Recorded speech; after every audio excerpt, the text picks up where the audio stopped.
never stop, and we coming to your spot, so you better fucking run. Yeah, yeah. We just coming after you for fun. Yeah, yeah. No conversation with no bum. Yeah, yeah. Kamikaze, I'd advise to run. Can't compare me to nobody, cause they know I'm number one. Hey, yo, what a doing, ladies? Welcome back to another video, and today we got another episode of Full Court Knockout, and today we're gonna be doing it on the GOAT of basketball, GOAT of the NBA. If this is your first time coming through to the channel, basically with Full Court Knockout, we're gonna have 3 separate 1v1s. We're gonna keep it going in the bracket system until there's one winner left remaining. So without any further ado, let's jump into it. For the 6 people involved, we got LeBron James, Michael Jordan, Magic Johnson, Stephen Curry, Kareem Abdul-Jabbar, and Shaquille O'Neal. And they're going to go as follows with the matchups. It's going to be Jordan versus Bron, Johnson versus Curry, and Kareem versus Shaq. Now, we'll jump right into it with the first matchup. We got LeBron James versus Michael Jordan. Now, my thing is, when it comes to the whole LeBron-Jordan debate, it can go both sides. There's an equal argument for both sides. You have the LeBron aspect of where, you know, constantly making it to the finals, constantly going to consecutive finals, and the fact that he's the #1 all-time leading scorer as the recording of this video, which, like, probably won't be beaten for a long time, right? Then you got Michael Jordan's argument, you know, 6 for 6 in the finals, impact in the NBA, blah, blah, blah, blah, blah, and everyone to a Game 7 in the NBA Finals, but yeah, he was losing all those times in the first round, right? Not going to talk about that, though. We're not going to talk about how LeBron lost like 5-6 times in the finals, right? Not going to talk about that either. But in my personal opinion, I'm going to go with LeBron. Just because, since I'm part of the younger generation, that's what I grew up on. I grew up on Bron. I saw what he did. I saw what he was doing in the finals. I mean, come on. Can you really beat those 5, 6, 7 consecutive runs in the finals? Can you really beat the 3 championships that he's won for 3 separate organizations? The one with the Cavs will forever be legendary. The back-to-back championships that he's done in Miami will never be forgotten. We're not going to talk about that bubble ring, though. We ain't going to talk about that. That LeBron ring in the bubble when he was in LA, not going to talk about it. That team should have been broken up, though. That team, if they kept going, that Lakers team with all the in-depth veterans with Rondo and, like, Dwight in them and, like, Marc Gasol, definitely could have won, like, at least one more chip. And then when it comes to Michael Jordan, I mean, I get it. 6 for 6 in the finals. I get it. Never went to a Game 7. I get it. You know, the whole flu game shit, but LeBron's the all-time leading scorer. LeBron went to the championship 50 million times. Jordan can never. Jordan can never. So without a doubt, LeBron James is going to win this round. My bad to all them old head Jordan fans going to be flaming my shit in the comments when this video goes viral. Up next, we finna talk about Magic Johnson versus Stephen Curry. Stephen Curry. However you want to say his name. You have Stephen Curry, who changed the way that the game has been played in this current league, in this current NBA era. First ever unanimous MVP, 73-9 with the Golden State Warriors. Finally won Finals MVP for the first time a few years back with that championship. And he's got about 2 to 3, 4. Wait, how many does Curry have? How many championships does Curry have? I really can't remember off the top of my head. Stephen Curry NBA championships. I think it's 3 or 4, right? Yeah, it's 4. Okay, yeah, it's 4. It's 4. I can't believe I didn't know off the top of my head. That's funny as fuck. But, yeah. He's got 4 championships. He has the Finals MVP, the unanimous MVP, and the way he changed the game was just everyone just pulling up step-back threes and just pulling up just from deep. No, did he? Pulling up from deep, like 2, 3, 4 feet behind the logo, pulling up from that hole. Changed the way that these kids play now. Changed the way the NBA is played now. But then again, you got Magic Johnson, who's changing the way the game was played back then, too. Like a dude like him being a 6'7", 6'8", 6'9", tall-ass jit. And over here, handling the ball. Whoa. Not like that.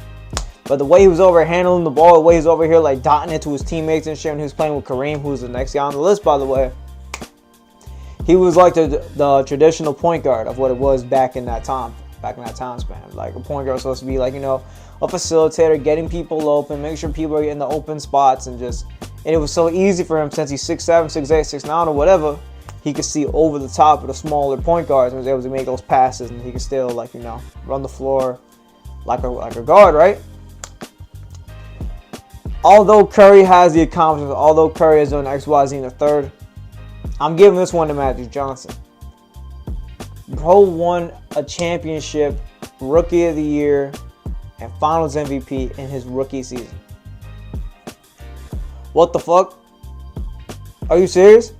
And he changed the way, like, these point guards be playing, fold, like, and then, like, he let the players like Penny Hardaway getting on that vibe, and then now you got Ben Simmons, like, before the bullshit, being compared to him, and then he's to kind of influence people like LeBron James to play in that aspect. Like, you could be 6'7", 6'8", whatever, and still be able to be like a ball-dominant player to get your teammates involved and just be a facilitator, be a playmaker. Curry just influenced more of being like a scoring guard, which isn't something that hasn't been seen before. But being a tall, lanky forward, or just a tall dude in general, and trying to be able to like dribble it up, pass it up to your teammates, it hasn't been done before. So, and plus Magic Johnson just has more accomplishments anyway. So, I'm going to give that to Magic. And now for the final matchup for now. Kareem Abdul-Jabbar versus Shaquille O'Neal. Now, when it comes to Shaq versus Kareem, you got Shaquille O'Neal, who is, without a doubt, one of the most dominant players of all time. In my opinion, I think it's Wilt Chamberlain, but that's another story for another day. Shaquille O'Neal, dominant, got 4 championships, got the wait, I'm fucking up on Shaq too. Nah, let me stop playing. Nah, he's got that shit. He's got that 3P going on. He got the 3P with Kobe Bryant, and then he got the ring with Miami with D-Wade, right? But the thing is that, I don't know, he just didn't have the work ethic to continuously be considered like the most dominant player the entirety of his time playing. Like, bro, Kobe in his 30s, in his early to mid 30s, he was still putting in that work. He was still averaging about like 17, 18 a game. By the time Shaq was getting to his late 30s, bro was stripping.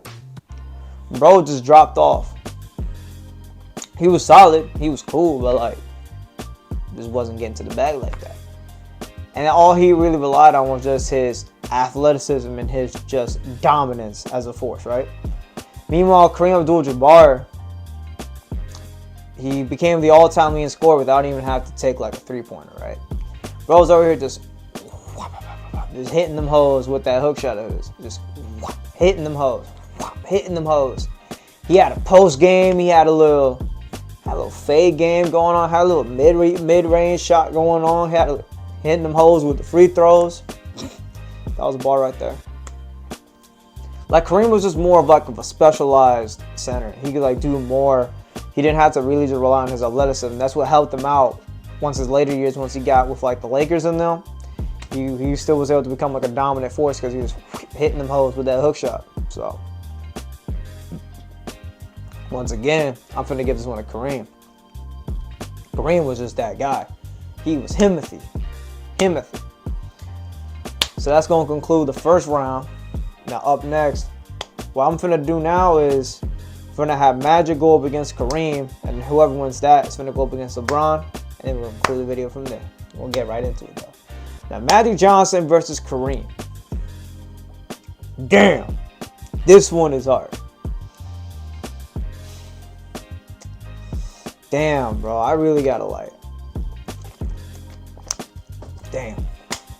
So when it comes to Magic Johnson and Kareem, both phenomenal players, both changed the way the game has been played. But I think I'm going to give the slight edge to Magic Johnson. Only due to the fact of, like, while I know that Kareem was the better scorer, phenomenal scorer, all that jazz, right? Magic Johnson was just a great facilitator for his teammates, and that was helping his teammates get those championships. Getting your teammates involved, facilitating, getting them to the open spots, making sure they're hitting them, is more important than being the focal point of being an offensive player and you making sure you're getting your job done. He was making sure the team was doing right, not that he was doing right. So Magic Johnson wins this one by the slightest margin. The slightest margin. And now, finally, we got LeBron James versus Magic Johnson. And no questions about it, I'm giving it to LeBron. No question about it, I'm giving it to LeBron. Not even going to make that a debate, not even going to make that discussion. But like I said before, Magic Johnson was phenomenal, you know, get teammates involved, blah, blah, blah, all the other shit. LeBron was doing that, and he was being a force on the offensive end. And he was making sure he was doing solid on the defensive end. So LeBron James was just a better all-around player than Magic. While Magic was more of a better facilitator, a better passer, make sure the teammates were involved. LeBron was solid at that, pretty good at that, and making sure he was scoring on his own end, and he was defending on his own end. So, with all that being said, that will conclude another episode of Full Court Knockout. If you made it through the end of the video, make sure to like, comment, subscribe, turn on post notifications. Always helps the channel out. If you made it through to the end of the video, make sure to comment down below Triple L, because you know we always living like Larry. And with all that being said, stand on the ledge, never lose hope, even though hope is lost. And I'm finna catch all y'all in the next one. Peace. Yeah! Before I had this fame, before I had these chains, before I had this money, before I made it rain, I was just a young kid.